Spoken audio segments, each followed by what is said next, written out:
Jadwal pencairan bantuan PKH tahap 2 tahun 2023. Kapankah akan mulai disalurkan untuk bantuan PKH di tahap 2 ini? Karena untuk masyarakat dan juga KPM wajib tahu informasi penting ini, jangan sampai untuk bantuan PKH di tahap 2 kita itu hangus karena kita tidak tahu informasi yang terbarunya.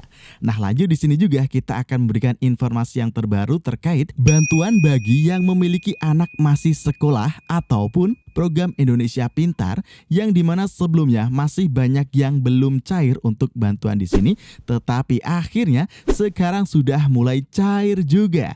Nah, untuk informasi secara lengkapnya pastikan teman-teman simak video ini sampai habis dan jangan di skip untuk mendapatkan informasi yang lengkap dan untuk menghindari kegagalpahaman.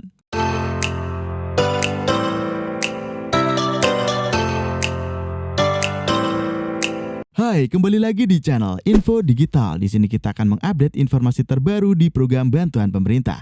Pastikan bagi teman-teman yang ingin selalu mendapatkan informasi terbaru, valid, akurat di program bantuan pemerintah, sudah subscribe dan nyalakan lonceng notifikasinya di channel ini supaya tidak ketinggalan informasi yang penting di program bantuan pemerintah.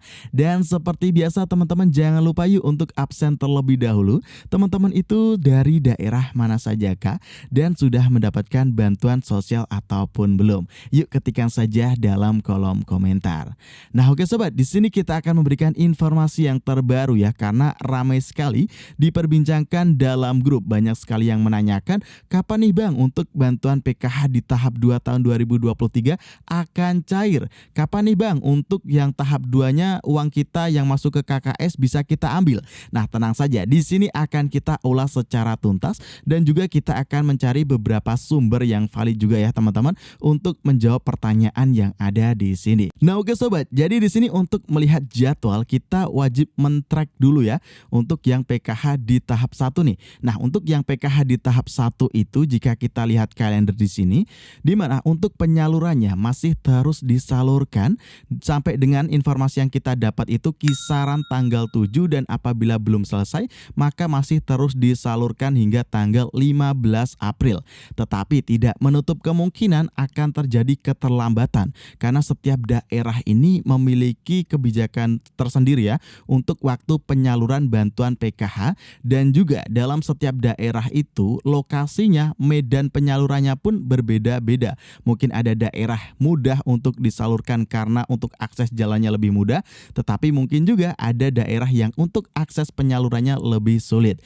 Nah, di sini perlu kita garis bawahi, penyaluran bantuan PKH tahap 1 masih terus disalurkan dan tidak menutup kemungkinan sampai dengan full bulan April ini teman-teman. Nah, lanjut untuk referensi ataupun opsi info yang lain, kita juga ada informasi yang seperti berikut ini teman-teman. Nah, ini dia ya, kita mendapatkan info yang seperti berikut ini, bahwasanya dari Ibu Menteri Sosial mengatakan untuk pencairan bansos PKH tahap 2 itu pada bulan April. Nah, oke. Nah, di sini perlu kita garis bawahi, dari Kementerian Sosial itu saat memberikan bantuan tentu saja nanti akan diolah oleh pihak penyalur seperti pos ataupun bank himbara. Walaupun memang kemungkinan ya apabila benar-benar disalurkan pada bulan April, anggap saja kisaran akhir bulan, nah itu bisa terjadi keterlambatan dikarenakan regulasi yang ada teman-teman. Karena di sini pun nanti membutuhkan waktu tambahan lagi untuk proses pengecekan dan juga validasi data ya teman-teman. Jangan sampai ada data yang seharusnya tidak boleh mendapat bantuan PKH tetapi kok mendapatkan bantuan PKH. Nah, di sini proses validasi pun memerlukan waktu teman-teman. Bahkan pengalaman di tahap yang sebelumnya masih ada survei yang dilakukan oleh pihak Kementerian Sosial. Selain dari pihak Kementerian Sosial sendiri, tentu saja ada proses validasi dari pihak penyalur, entah itu Bank Himbara ataupun juga untuk pihak PT Pos Indonesia. Jadi tentu saja dari pihak Bank Himbara pun membutuhkan waktu untuk proses penyaluran. Begitu juga dengan PT Pos Indonesia membutuhkan waktu waktu juga untuk penyaluran bantuan sosial. Nah, jadi di sini kita simpulkan ya, apabila bantuan ini infonya kalau cair pada bulan April dari Kementerian Sosial menginformasikan apabila benar seperti itu, maka nantinya akan cair kepada KPM itu paling cepat adalah bulan Mei, teman-teman. Nah, jadi kita bisa lihat kalender kisaran nanti awal sampai dengan pertengahan bulan Mei jika tidak terjadi keterlambatan. Karena juga pengalaman dari tahun yang lalu pun untuk bantuan PKH maupun BPNT itu ya, dari tahap yang sebelumnya sampai dengan tahap yang selanjutnya itu tidak ada tenggang waktu yang kisaran 1-2 minggu saja, bahkan ada yang berbulan-bulan. Nah, anggap saja untuk bantuan PKH itu benar-benar selesai di bulan April ini, maka kemungkinan akan cair kisaran bulan Mei ataupun bulan Juni ya, teman-teman. Nah, kita tunggu saja informasinya yang valid dari Kementerian Sosial untuk SP2D ataupun SK pencairannya, nanti akan kita informasikan lagi apabila ada update infonya. Pastikan teman-teman sudah subscribe dan nyalakan lonceng notifikasinya di channel ini. Nah, lanjut bagi informasi yang kemarin ya sempat mendapatkan bantuan PKH di tahap 1 bulan Maret kemarin, tetapi di sini untuk bulan April itu cair lagi, teman-teman. Nah, yang postingan seperti ini. Nah, di sini kita tidak berani menjawab kalau ini adalah PKH tahap 2 karena memang dari Kementerian Sosial sendiri belum menginformasikan secara resmi, belum mengumumkan secara resmi jika bantuan PKH di tahap 2 benar-benar disalurkan. Nah, lanjut di sini kita juga mendapatkan informasi dari KPM lain bahwasanya bagi yang mendapatkan saldo double tersebut adalah KPM yang baru ya, teman-teman. Nah, ini dia, ada yang menginformasikan, ada yang sama juga tetapi untuk KPM yang baru. Bisa saja ini uang yang masuknya itu diropel ataupun memang double ya, teman-teman. Nah, oke, jadi di sini terjawab ya untuk pertanyaan yang kemarin dapat saldo tambahan ataupun double dalam rekening KKS-nya. Itu kita tidak berani menjawab kalau adalah PKH tahap 2 karena belum ada informasi secara resminya. Oke, lanjut ya, di sini kita akan membahas juga untuk PIP Program Indonesia Pintar ataupun bantuan untuk anak sekolah, di mana untuk bantuan yang anak sekolah ini kemarin yang belum cair ya pada awal bulan April, sekarang per tanggal 6 ini sudah banyak sekali yang mulai dicairkan, yang mulai sudah mendapatkan saldo dalam rekeningnya ataupun juga yang mendapatkan surat dari sekolahan.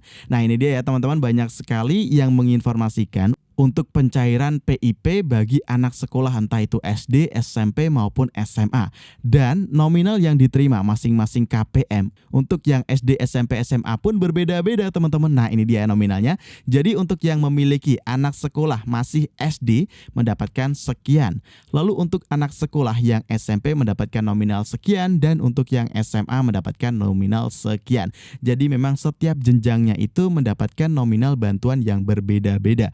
Nah, di sini apabila ada yang merasa tahun lalu mendapatkan PIP ataupun bantuan untuk anak sekolah tetapi tahun ini kok belum dapat. Nah, di sini bisa kita koordinasikan dengan pihak sekolahan dan pastikan anak kita pun masih terdaftar di Dapodik sekolahannya, karena di sini untuk data Dapodik ataupun data pokok induk pendidikan itu wajib nanti disinkronisasikan dengan data terpadu kesejahteraan dari Kementerian Sosial yang apabila memang sudah valid maka barulah cair untuk bantuan program Indonesia Pintar.